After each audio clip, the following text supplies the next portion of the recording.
तो last episode में हमने देखा था कि रूडो काफी ज्यादा फाइट करता है, जिस कारण रूडो काफी ज्यादा थक जाता है और वो चक्कर खा के नीचे गिर जाता है। और दूसरी तरह हम एंजन को देखते जो कि कॉल पे बात कर रहा था और कहता है कि हमें एक बहुत ही तगड़ा बंदा मिल चुका है। तब हम देखते कि रूडो यहाँ पे बेहोश हो जाता है, जिस कारण एंजन उसे अपने साथ एक हॉस्पिटल में ले जाता है। तभी रूडो यहाँ पे डॉक्टर का चेहरा देखकर काफी ज्यादा घबरा जाता है, जिसके बाद डॉक्टर कहता है कि यार तू लड़के बहुत ही ज्यादा लकी है, तू इस जगह पे आया और उसके बाद भी तू अभी तक जिंदा है। और फिर डॉक्टर कहता है कि तुझे एंजन का शुक्रिया अदा करना चाहिए क्योंकि एंजन ने ही तेरी जान बचाई है। तब यहाँ पे एंजन अपनी बड़ाई करने लगता है। सच बताऊं, अगर मैं वहाँ पे नहीं होता तो सच में इस लड़के का क्या होता।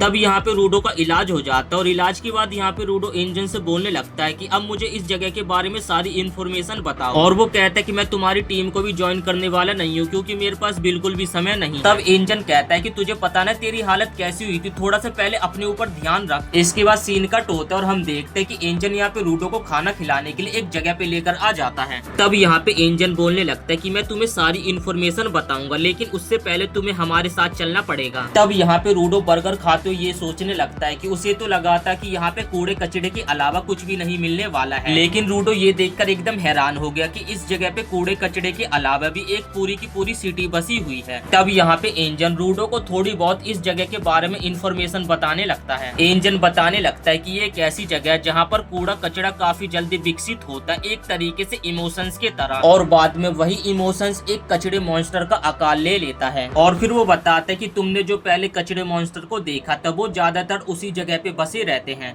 तब रूडो कहने लगता है कि अगर तुम लोगों को इतनी दिक्कत है तो तुम लोग इस जगह को सील क्यों नहीं कर देते। जिसपे एंजन कहता है कि अगर हम लोग ऐसा करेंगे तो हमें ऐसा लगेगा कि जैसे कि हम लोग एक जेल में कैदी की तरह हैं। फिर एंजन बताता है कि तुम नॉर्मल वेपन्स से उन मॉन्स्टर को मार नहीं सकते, इसके लिए तुम अपने ग्लव्स की पावर्स का इस्तेमाल कर सकते हो। इसके बाद हमें वही पोयम बताई जाती है कि अगर तुम किसी चीज का अच्छे से ख्याल रखते हो तो उस चीज में सोल आ जाती है जो कि मुसीबत पड़ने पर तुम्हारी मदद करती है। और इस एनिमे के अंदर इस तरीके के वेपन्स को वाइटर इंस्ट्रूमेंट करके कुछ कहा जाता है और ऐसी पावर्स का इस्तेमाल भी बस कुछ गिने चुने लोग ही कर पाते हैं। और रूडो और एंजन भी उन्हीं में से एक है जो कि इस तरीके की पावर्स का इस्तेमाल कर सकते हैं और इस तरीके के लोगों को गिवर्स कहा जाता है। इसके बाद एंजन यहाँ पे बताने लगता है कि क्लीनर्स एक तरीके की ऑर्गेनाइजेशन है जो कि इस जगह के लोगों को प्रोटेक्ट करने का काम करते हैं, लेकिन अभी हमारी संख्या काफी ज्यादा कम है और इसी कारण हमें अपनी टीम में काफी सारे लोगों की जरूरत है ताकि हम उन बीस्ट से अच्छे तरीके से फाइट कर सके। तब रूडो कहता है कि मैं तुम्हारी टीम को ज्वाइन करूंगा, लेकिन उसके बाद तुम्हें मुझे ऊपर जाने का रास्ता बताना पड़ेगा।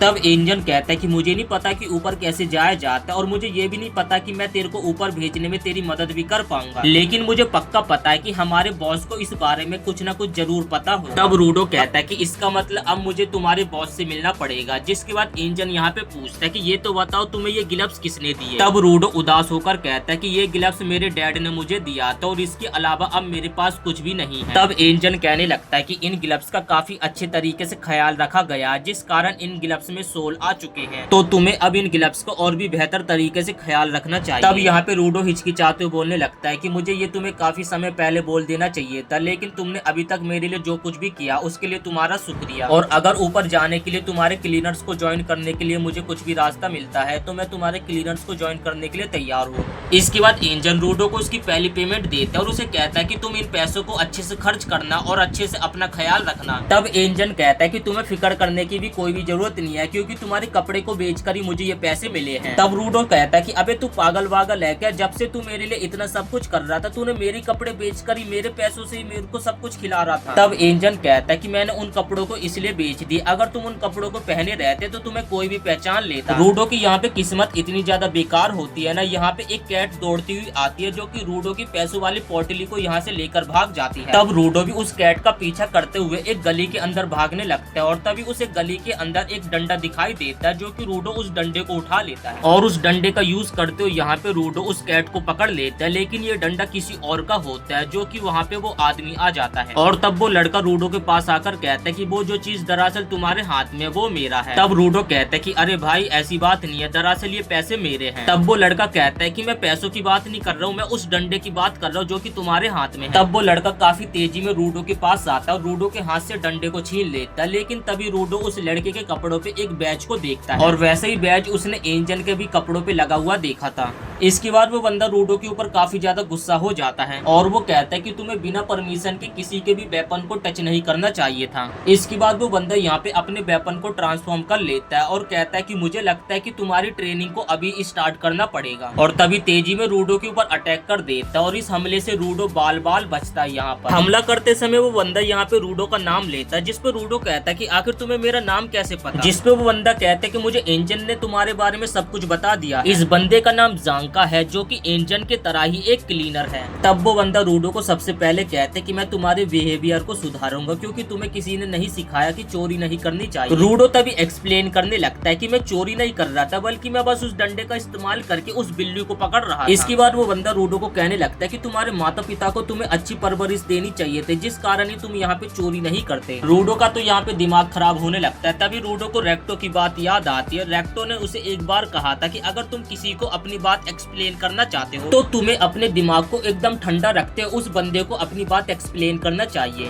तभी जांका को हम देखते, जांका तो यहाँ पे काफी ज्यादा गुस्से में था, क्योंकि आप लोग तो समझ सकते हो कि जांका का वो एक वेपन है। तब रूडो यहाँ पे अगेन माफी मांगने लगता है और कहता है कि मुझे माफ कर दो, मैं आपके वेपन को चोरी नहीं करना चाहता था। तब जांका भी यहाँ पे एकदम नॉर्मल हो जाता है और वो कहता है कि मुझे भी माफ कर दे यार, मैं भी कुछ ज्यादा ही गुस्सा हो गया था। अब ये सब सुन के तो यहाँ पे रूडो काफी ज्यादा हैरान हो जाता है, क्योंकि उससे पहली बार किसी ने माफी मांगी थी और उसे इस बात पे तो यकीन नहीं हो रहा था कि शांति से बात करने के कारण भी कोई मैटर सॉल्व हो सकता है। तब जांका रूडो से पूछने लगता है कि तुम हमारी टीम को ज्वाइन करने वाले हो तो तुम्हारा स्पेशल वेपन कौन सा है। तब रूडो कहता है कि मेरे पावर्स मेरी ग्लव्स में है, जिसके बाद जांका रूडो के ग्लव्स को देखने लगता है और कहता है कि तुम्हारे ग्लव्स तो सच में काफी ज्यादा कमाल के हैं। तब रूडो उसे देखता है कि जांका उसे देखकर एकदम प्यारी सी स्माइल कर रहा है और उसे देखकर तभी उसे रेक्टो की बात याद आती है। रेक्टो ने उसे कहा था कि अगर तुमसे कोई अच्छे से बात करता है तो तुम्हें भी स्माइल करते हो उस बंदे से अच्छे से बात करनी चाहिए। तब रूडो भी यहाँ पे मुस्कुराने की कोशिश करता है, लेकिन रूडो इतने स्कैरी तरीके से मुस्कुराता है, उसे देखकर यहाँ पे जांका काफी ज्यादा घबरा जाता है। तब जांका कहता है कि अरे यार तू इतना गंदा सा शकल क्यों बना रहा है, अगर तुझे मुझसे फाइट करनी है तो वो भी बता दे, मैं तेरे से फाइट करने के लिए भी तैयार हूँ। रूडो तो ये सुन के काफी ज्यादा हैरान हो जाता है और वो कहता है कि यार मैं तो यहाँ पे मुस्कुराने की कोशिश कर रहा हूँ, लेकिन ये बंदा कुछ और ही ले रहा है। इसके बाद रूडो यहाँ पे अगेन एंड अगेन स्माइल करने की कोशिश करता है, लेकिन वो अच्छे तरीके से स्माइल नहीं कर पा रहा था। तभी यहाँ पे जांका रूडो को काफी ज्यादा उल्टा सीधा बोल देता है, जिस कारण यहाँ पे रूडो का दिमाग खराब हो जाता है। इसके बाद यहाँ पे जांका दोबारा से तैयार हो जाता है फाइट करने के लिए और वो कहते कि जब मैंने तुझे पहली बार देखा था तभी तू मुझे बिल्कुल भी अच्छा नहीं लगा था। और दूसरी तरफ हम देखते हैं कि रूडो भी इस बार फाइट करने के लिए तैयार हो गया था, लेकिन यहाँ पे जांका रूडो के वेपन को देखकर तो काफी ज्यादा हैरान हो जाता है, क्योंकि आप लोग तो जानते हैं कि रूडो अपने ग्लव से किसी भी चीज को पकड़ता है तो वो चीज उसके हाथ में आने के कारण एक वेपन ही बन जाता है। रूडो की यहाँ पे असली पावर्स देखकर जांका की काफी ज्यादा फटने लगती है और वो रूडो को कहता है कि अच्छा मैं समझ गया कि तुम्हारी असली पावर्स क्या है, तुम किसी भी चीज को पकड़ के एक वेपन बना लेते हो। तभी जांका अपने दोनों हाथों को ऊपर करके अपने वेपन को ऊपर की तरफ फेंक देता है और यहाँ पे रूडो को कुछ भी समझ नहीं आता कि आखिर उसने करा क्या। और इसी टाइम पे जांका एक काफी खतरनाक अटैक रूडो के ऊपर कर देता है और हम देखते कि जांका ने यहाँ पे रूडो को जमीन पे ढेर कर दिया था और इस पॉइंट पे यहाँ पे जांका के चेहरे पर कुछ लगा हुआ था और जैसे उस चीज को वो सूंघकर देखता है तो वो काफी ज्यादा हैरान हो जाता है। और ये चीज दरअसल चिरकू थी और आप लोग तो जानते ही होंगे चिरकू क्या होता है। और तब हमें पता चलता है कि रूडो ने अपने हाथ में एक टॉयलेट साफ करने वाले ब्रुश को एक वेपन बना लिया था और तब यहाँ पे रूडो जांका के ऊपर अटैक करने लगता है, लेकिन यहाँ पे तो जांका उससे अपनी जान बचा के भागने लगता है। रूडो जांका का पीछा हर कोने हर गली में कर रहा था और जांका यहाँ पे अपनी जान बचाते हुए भाग रहा था, क्योंकि वो जानता था पॉटी लगने के कारण उसके कपड़े खराब हो जाएंगे। तभी यहाँ पे जांका को बचाने के लिए एंजन आ जाता जो कि कहता है कि मुझे लगता है कि अब तुम दोनों अच्छे दोस्त बन चुके हो। और दूसरी तरह हम जांगा को देखते हैं जो कि इतना ज्यादा थक चुका था जिस कारण वो यहाँ पे बेहोश हो गया था। और जब इन सारी चीजों के बारे में एंजन को यहाँ पे पता चलता है तो वो जांगा के ऊपर यहाँ पे काफी जोर जोर से हंसने लगता है।